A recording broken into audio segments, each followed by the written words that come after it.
Salut à tous, c'est le Duke, j'espère que vous allez bien. Donc pour cette nouvelle émission de ESSI, je voulais continuer sur ce qu'on avait discuté dans la première, donc sur ce que je vous avais expliqué par rapport à la conspiration. Donc est-ce que c'est une théorie ou bien est-ce que ce serait pas plutôt une science qu'il fallait comprendre, savoir comment fonctionne le mental humain?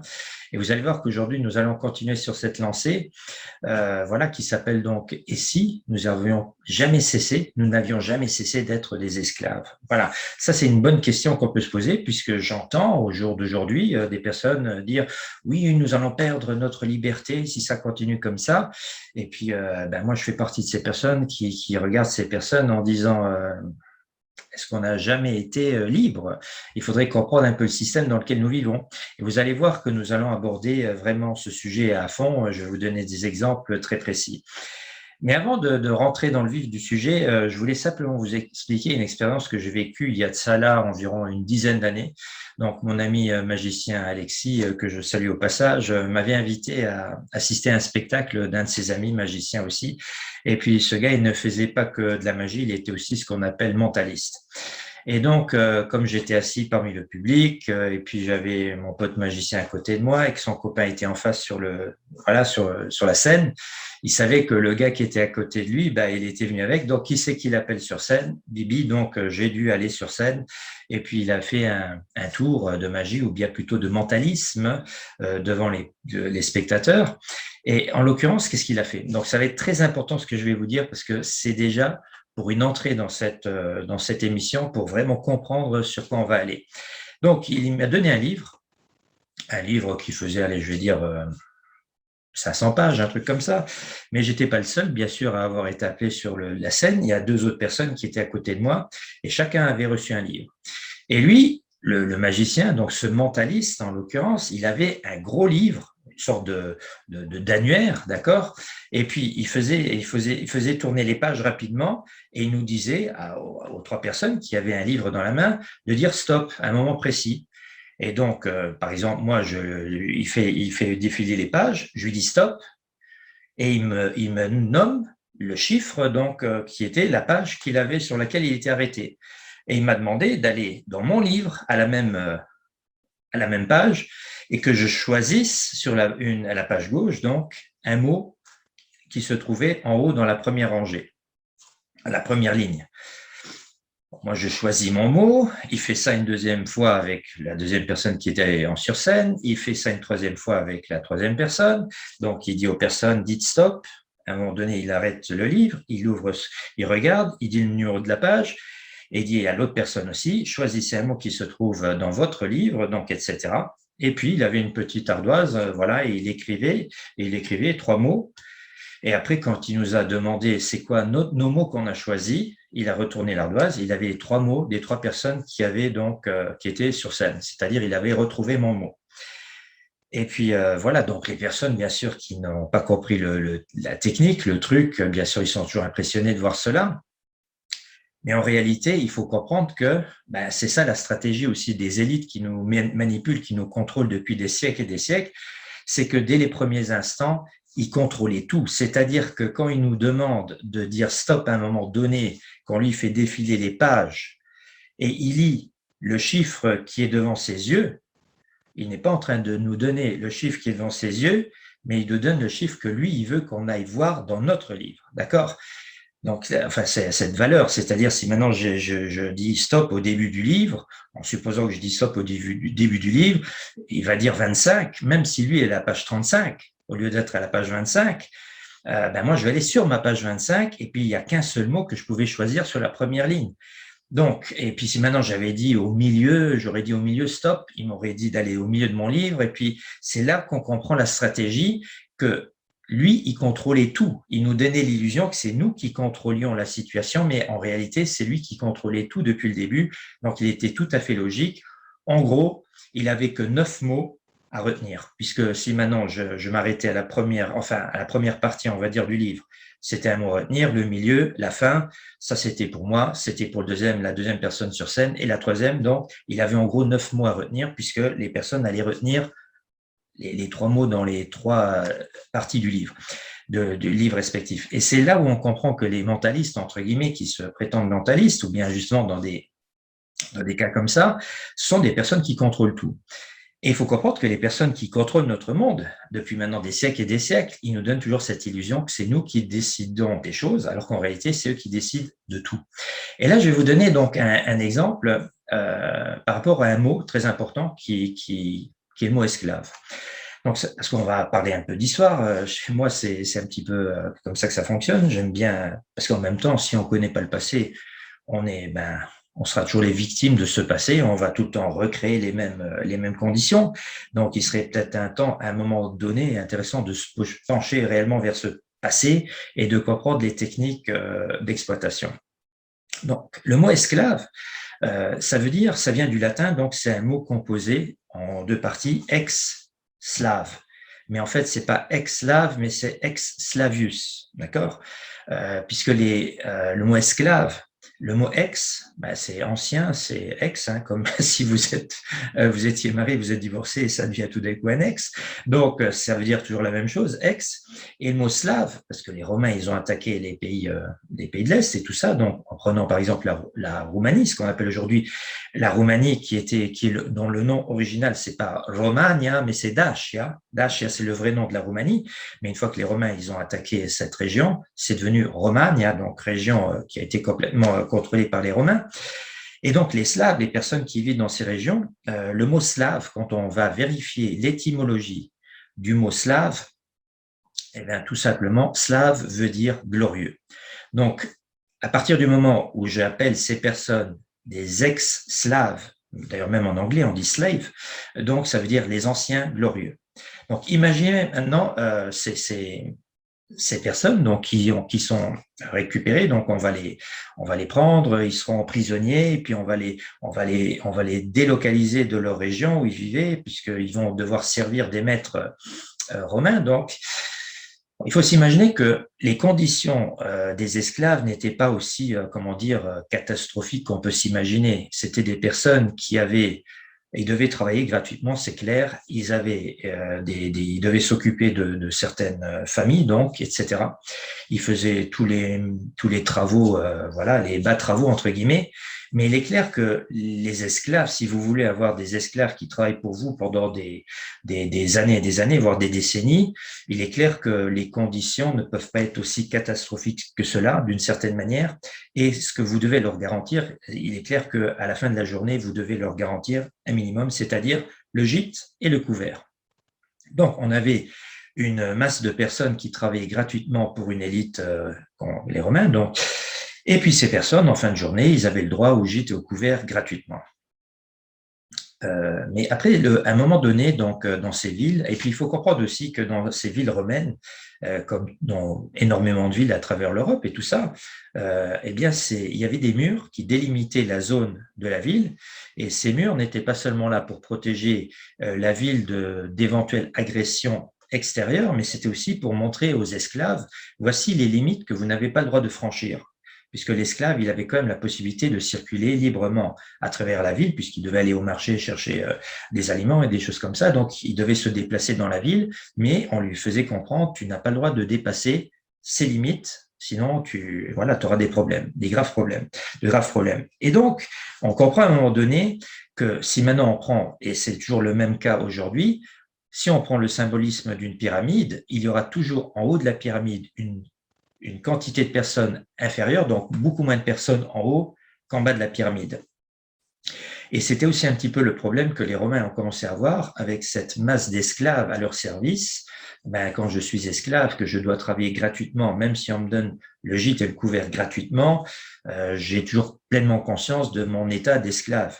Et ça a commencé à devenir vraiment problématique avec le temps. Donc, quel a été le coup de génie, entre guillemets, des Romains? C'était de donner, et là on comprend un petit peu l'histoire du mentaliste, je maîtrise tout, je contrôle tout, mais je donne l'illusion que c'est toi qui as le choix. Donc, ils ont tout simplement dit à leurs esclaves, écoutez, on vous libère. Vous pouvez, à partir d'aujourd'hui, faire ce que vous voulez, vous pouvez rentrer chez vous, par exemple. Donc imaginez maintenant, alors il y en a qui vont dire, bah oui, les esclaves, donc logiquement, ils vont repartir chez eux. Mais je vous fais remarquer que les esclaves auxquels on a dit vous êtes libres, c'était pas les esclaves qui ont les premières générations.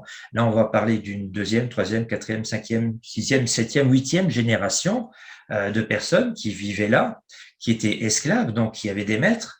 Et en fait, ces personnes sont nées dans leur lieu où ils étaient esclaves. Ils sont pas nés dans leur patrie, entre guillemets, d'origine. Donc, il y a beaucoup d'esclaves qui se disaient où est-ce que je vais? Je ne sais même pas comment y aller, etc. Et puis, mes conditions n'étaient pas aussi désastreuses que ça avec mon maître et tout ça. Donc, les maîtres, ils ont fait comprendre, vous pouvez rentrer chez vous, mais vous pouvez aussi rester chez nous, continuer de travailler pour nous. Et là, le mot travail, après, on va voir ce que ça veut dire, travailler pour nous. Et au lieu de le faire gratuitement comme vous le faisiez toujours, ben là, maintenant, on va vous payer, on va vous donner des pièces, des pièces de monnaie. Donc, c'est là où je dis symboliquement les chaînes qui représentent le symbolisme de l'esclave. Ils les ont fondues pour frapper des pièces de monnaie. Et donc, à partir de là, on comprend que l'esclave, il était rémunéré donc pour ses services rendus. Donc, il y en a qui se sont dit, bah, écoute, c'est quand même cool, je vais quand même pas quitter la région. Maintenant, je vais même recevoir un salaire pour le travail que je vais effectuer, etc. Donc, ce serait quand même bête de partir. Mais ce qu'ils avaient pas vraiment compris, c'est-à-dire l'arnaque, la vraie arnaque, c'était ce gîte et ce couvert qui était toujours gratuit, il est devenu payant. C'est-à-dire que le maître donnait d'une main, bien sûr, ses pièces de monnaie pour donner un salaire à l'ancien esclave, et je fais comme ça l'ancien esclave. Mais après, il disait aussi, bon, maintenant, pour justement le gîte et le couvert, tu vas me donner tant de pièces que tu vas gagner. Et là, quand on comprend un petit peu la technique, on se dit à un moment donné, mais attends, le monde dans lequel on vit, là, c'est un peu ça. Je veux dire, à la fin du mois, quand j'ai fini de payer mes loyers, mes taxes, mes factures et tout ça, il me reste encore un petit, trois fois rien. Pour ceux qui ont encore la chance d'avoir un petit reste, il y en a qui ont même du mal à tout payer d'une certaine manière, à part quelques personnes, bien sûr, qui se débrouillent un petit peu mieux, qui réussissent à gagner plus et donc à accumuler pour avoir une certaine fortune, mais ils seront toujours quand même malgré tout des esclaves du système. Et pour, encore une fois, pour rajouter encore un petit peu, on va dire, sur ce que je viens de vous dire, cette histoire des murs, donc imaginez une ville, un mur qui entoure cette ville, l'esclave, on lui dit, écoute, tu n'as pas le droit de dépasser ce mur, sinon tu deviens un hors-la-loi, quelqu'un qui a fait quelque chose de grave, puisque tu n'as pas franchi cette muraille, entre guillemets, eh ben, chez nous, ces murs aujourd'hui, ils sont toujours là. C'est ce qu'on appelle tout simplement des frontières. D'accord? Je vous défie de quitter votre région sans carte d'identité. Donc là, on est en Europe. Dès qu'on passe à l'international, on va parler de passeport. Donc je vous défie de circuler à travers le monde sans un passeport, une possibilité de franchir les murs de la ville dans laquelle vous êtes né, etc. Donc, on comprend à un moment donné l'arnaque, la magie, d'accord? C'est-à-dire cette illusion dans laquelle nous sommes, où on nous fait croire que nous sommes des êtres libres, alors qu'en réalité, pas d'argent, tu fais rien, ça c'est clair. Mais de comprendre aussi que c'est tout simplement transformer un esclave invisible, enfin visible, pardon. L'esclave, il avait pleinement conscience d'être esclave puisqu'il devait travailler gratuitement et on lui donnait gratuitement aussi le gîte et le couvert et il passe à quelque chose où il est payé, soi-disant payé, mais voilà, et puis après il doit rembourser, redonner ce qu'il a payé, et puis on voit aussi que cette élite, justement en utilisant son travail, c'est-à-dire le temps qu'il va consacrer, ben, eux ils vont gagner des 1000 fois plus que ce qu'ils vont être payés pour les services rendus. Et là, je vous parlais justement du mot travail. Donc, un grand sage asiatique, Confucius, aurait dit un jour, si vous faites le métier qui vous plaît, vous n'irez pas travailler un seul jour de votre vie. Alors, cette phrase, elle est quand même assez troublante parce qu'on peut dire, bah oui, mais travailler, faire un métier, c'est la même chose. Ben non, du tout. Faire un métier, c'est quelque chose qu'on aime faire, donc c'est quelque chose dans lequel on va devenir expert, on maîtrise vraiment la chose qu'on fait, on le fait avec plaisir. Alors que le mot travail, quand on voit les origines du mot travailler, ça vient encore une fois, on retourne chez les Latins, bien sûr, chez les Romains, ça vient du mot tripalium. Alors, vous allez me dire, c'est quoi un tripalium? Et là, vous voyez à côté de moi sur cette image le symbole du tripalium, c'est-à-dire c'est un personnage qui est quand même attaché sur des rondins de bois, donc une barre à la verticale et deux en oblique, comme ça. Et puis c'était justement quand l'esclave n'avait pas bien travaillé ou bien s'il avait essayé de fuir, etc. Donc il y a un personnage qu'on appelait le licteur, donc c'est une sorte de bourreau, un homme qui faisait, voilà, qui exécutait des sentences. Donc si vous aviez de la chance, c'était des coups de bâton. C'est pour ça aussi que ça représente le symbolisme du fascisme, donc des flagelles et puis une hache, mais qu'on retrouve comme par hasard aussi dans toutes les chambres des députés, que ce soit le Congrès américain ou bien la Chambre des députés en France. Vous retrouvez ce symbole avec les flagelles et la hache, puisque le licteur, le bourreau, c'était soit des coups de bâton, donc ça c'était encore assez cool à la rigueur, mais si c'était là, je peux vous assurer que c'était la fin. Donc en fait, ce mot tripalium, d'accord, c'est-à-dire là où la personne était quand même torturée, hein, elle prenait tout coup de bâton ou bien elle était carrément exécutée. Le mot tripalium, ça a une connotation, ça veut dire en fait de la torture, de la souffrance. Et donc le mot travailler, quand on dit je vais travailler, je vais me faire torturer, je vais faire quelque chose qui ne me plaît pas. D'ailleurs, même une femme qui est enceinte, donc qui commence à avoir, voilà, qui commence à avoir des douleurs, l'enfant veut venir au monde, donc etc. On dit elle est en train de travailler. Il y a le travail qui est en train de se faire, donc puisque c'est de la souffrance. Donc le mot tripalium est encore une fois relié à l'Empire romain et de comprendre ce mot. D'accord, qu'on ne devrions même plus utiliser. Tout le monde devrait faire un métier qu'il aime faire. Et puis voilà, donc on comprend tous ces mots.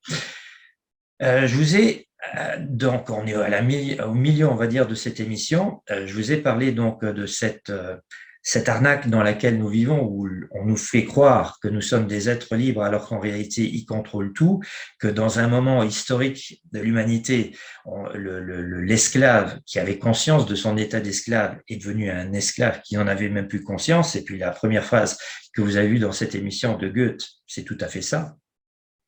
On peut, et puis donc je vous avais parlé de gîte et de couvert, mais c'est là qu'on peut toujours faire le lien, donc le lien avec le bon berger, d'accord. On peut vraiment faire des liens entre un berger, un mouton, donc le rapport, le berger exploite son mouton, donc il a tout intérêt à bien s'en occuper de ce cheptel, de ses moutons, puisque il va le tondre, il va utiliser cette laine, et puis à la fin de la journée, qu'est-ce que fait le berger? Il va le mettre dans une étable, ou bien il va lui proposer le gîte et le couvert, donc de l'herbe pour le mouton, etc.